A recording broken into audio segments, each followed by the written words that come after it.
What's going on, guys? My wrestling fans, my WWE fans, Raw fans, everybody. Let's talk about this right now. 10 iconic finishers that just wouldn't get over today. What I can think of a few things that should be on this list, but we're gonna see if they actually make this list and why they even made the list. So don't forget to like, don't forget to subscribe. We got more content on the way. 10 iconic finishers that just wouldn't get over today.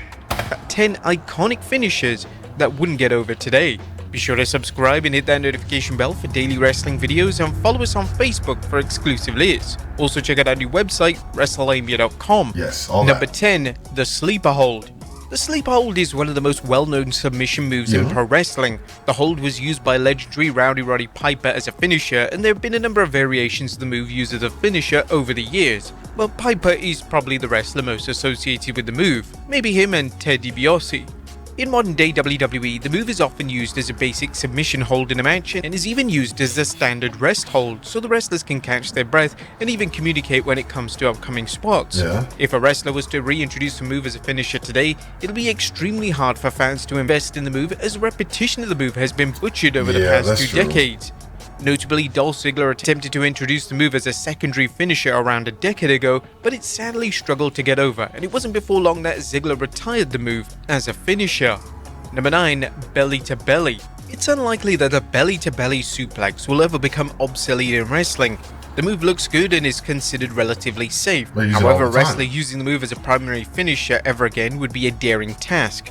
The move was last used as a finisher when Bayley decided to use the move and rebrand it the Bayley to Belly. Her version was perfect for her character, but she quickly realized that when she changed gimmicks, the move didn't really work well as a standout finishing move when portraying any other character outside of the hugger. If the move was to be introduced as a new finisher, then a modification of the move would be needed, or ultimately the move would fail to get over with a modern day audience. Number 8, KO Punch. When the Big Show introduced a KO Punch as a finishing move, it was a bold yet smart choice for the former champion. It goes without saying that a 7-foot-tall, almost 500-pound man punching an opponent is a surefire way to win a match and obtain credibility. But the problem is that the move simply wouldn't work for anyone else. There are obvious question marks surrounding how the move is even legal in WWE, as it depends on WWE's stance on closed fists when it comes to punches. Due to punches being a very standard part of any modern WWE match, if the move was used as a finisher by a new wrestler, fans would have no idea it was a finishing move. It took some time for fans to accept the move as Big Show's new finisher, and it had to be presented and protected with care and diligence. There is no way a wrestler in modern day WWE would be able to get the move over, and we've seen examples such as Lacey Evans with the women's right, and as expected, this move looked completely flat upon execution and nobody took it seriously.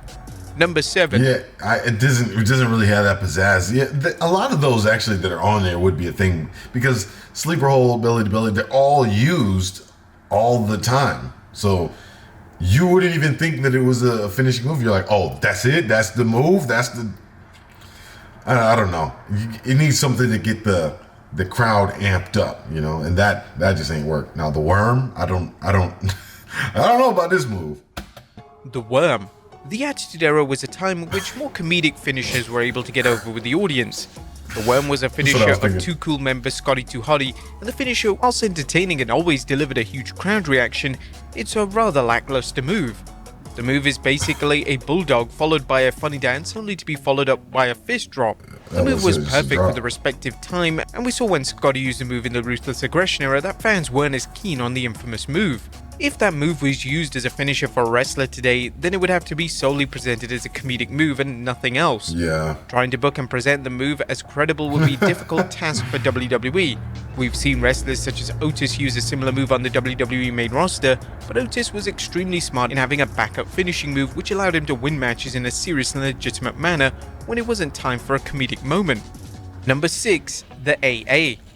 John Cena first debuted the AA back in 2003. The move was initially introduced to rival Brock Lesnar's F5, yet the move seemed to work perfectly for the Doctor of Thugonomics, so he kept the move for the next 2 decades.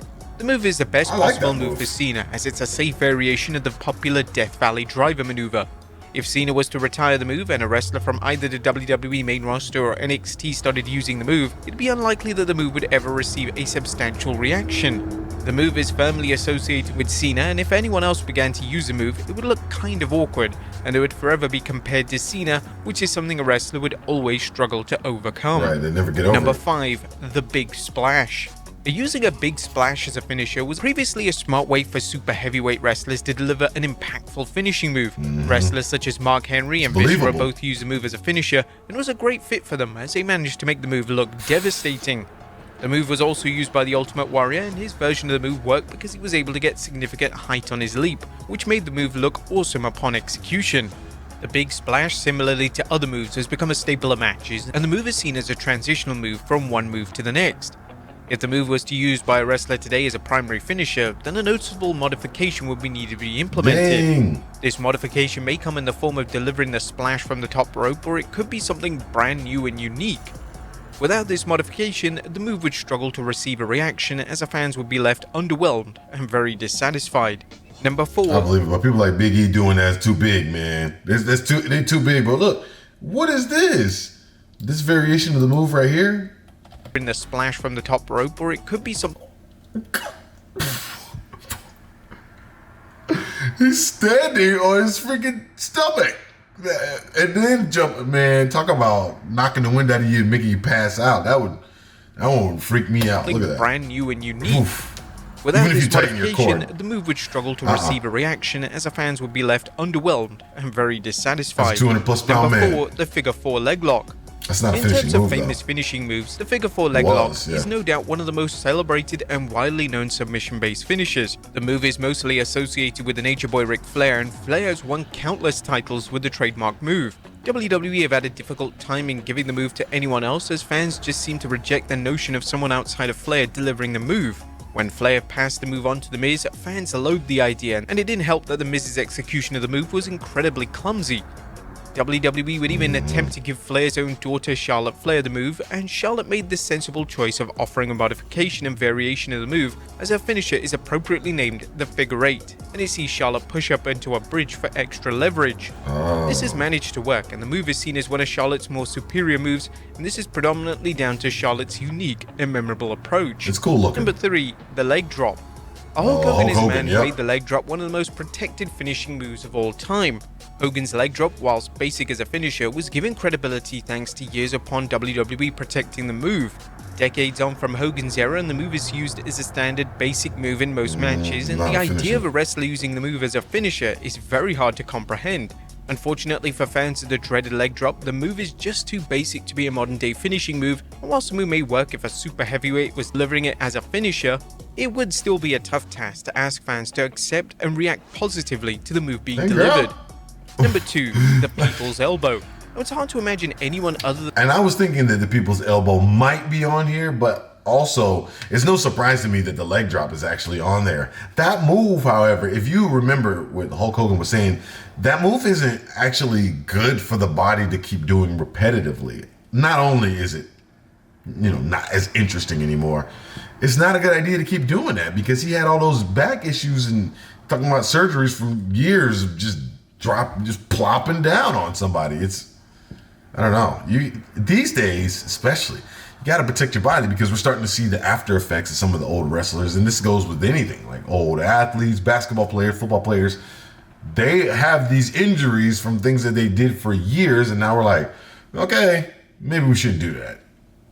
The Rock delivering the People's Elbow. The People's Elbow was truly a move that only The Rock would have been able to get over, as the Great One delivered what was in essence an elbow drop with so much charisma and aura that it was somehow presented as one of the most legitimate moves in the company. A move such as the People's Elbow would never work in today's WWE, as fans dissect the logic of the move within seconds, and even if a wrestler tried to replicate the style of move, it wouldn't be too long before the live audience began to boo the move. When The Rock has made sporadic appearances over the past decade, he has still used the move, and for the most part, fans have been okay with it, but the sheer idea of a wrestler taking a similar approach to their finishing move is something that fans simply aren't clamoring for. And number 1, Sweet Chin Music. Sweet Chin One Music. of the most overused moves in modern wrestling is the super kick. The super kick can be found in virtually every pro wrestling match, and a wrestler using a single super kick as a finishing move would be difficult to pull off. Shawn Michaels is mostly known for introducing his version of the superkick to WWE, as his version was known as Sweet Chin Music, and if HBK debuted today, he would struggle to get the move over because everyone on the roster uses his finisher. The only way a wrestler in a top company such as WWE might be able to get over the move as a finisher is if a blanket ban is issued on superkicks. If superkicks are then exclusively kept for finishing moves only, then a wrestler may have a small chance of restoring the infamous move back to its former glory. There you have it, folks. Yeah, because then you just won't see it all the time. I mean, it makes a lot of sense that a lot of those were on the list, because it's just, I can see some of them have really lost their luster over time. Back in the day, I think, especially before people were watching it and were able to replay it, especially if you didn't record it. If you didn't record it the night that it came on, there was no other way to go back and watch it unless it reran again. So I feel like seeing it back then, even if it was something basic, you just wouldn't see it as much. And if you didn't catch it right when it happened, you might not see it again for another week, 2 weeks, 3 weeks, or sometime at the live show. So, all the differences there play into why certain things happen and why certain things can't happen. Now we just got YouTube. We can just click right here, watch the video from last night, watch the replay on Hulu like I did the other day, and it's that. So I just think different factors really go into why these things can't be used. But I want to know your thoughts on this one. What's going on with this? What move is overused to you that is just out of here and you think that just no one can ever use it, no one needs to ever see it again? RKO. No one else needs to ever even attempt the RKO. There. That's my pick. I want to hear yours. Put in the comments. I'll see you next time.